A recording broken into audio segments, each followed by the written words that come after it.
ఎన్నికల్లో ఇచ్చిన హామీలను అమలు చేస్తున్నామని మంత్రి నాదెండ్ల మనోహర్ అన్నారు.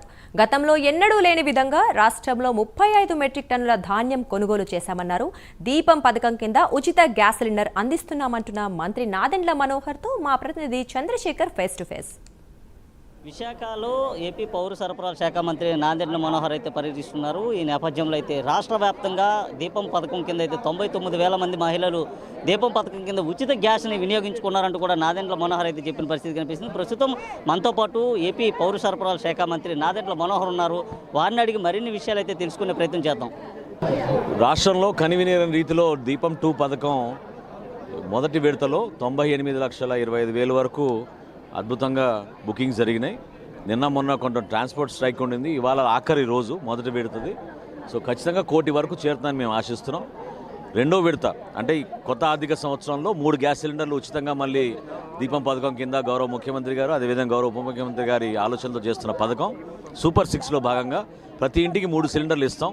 ఏప్రిల్ 1వ తారీఖు నుంచి మళ్ళీ బుకింగ్స్ చేసుకోవచ్చు. అదేవిధంగా ధాన్యం కొనుగోలులో గతంలో ఎప్పుడు లేని విధంగా 35 లక్షల మెట్రిక్ టన్నుల ధాన్యం కొనుగోలు చేశాం. 8,200 కోట్ల రూపాయలు 24 గంటల్లోనే రైతుల ఖాతాలో జమ చేసిన ఘనత మా కూటమి ప్రభుత్వానికి. మనస్ఫూర్తిగా ఈ సందర్భంగా మన నాయకత్వం చంద్రబాబు నాయుడు గారిది, పవన్ కళ్యాణ్ గారి నాయకత్వం వలన ఈరోజున రాష్ట్రంలో ఇటువంటి కార్యక్రమాలు చేయగలుగుతున్నాం. ఆర్థికంగా ఎన్నో ఇబ్బందులు ఉన్నా కూడా ప్రభుత్వాన్ని నిలబెట్టి రైతాంగాని కోసం, మహిళల కోసం మేము చేస్తున్న కార్యక్రమంలో ప్రతి ఒక్కరు కూడా పాల్గొనమని మనస్ఫూర్తిగా కోరుకుంటున్నాం. రైట్. రాష్ట్రంలో కనివిని ఎరిగిన రీతిలో దీపం పథకం అయితే అమలు జరుగుతుందన్నారు. ఏప్రిల్ 1వ తేదీ నుంచి దీపం 2.0 పథకాన్ని కూడా ఆ త్వరలో ఇవ్వనున్నట్లయితే రాష్ట్ర పౌర సరఫరాల శాఖ మంత్రి నాదెండ్ల మనోహర్ చెప్పిన పరిస్థితి కనిపిస్తుంది.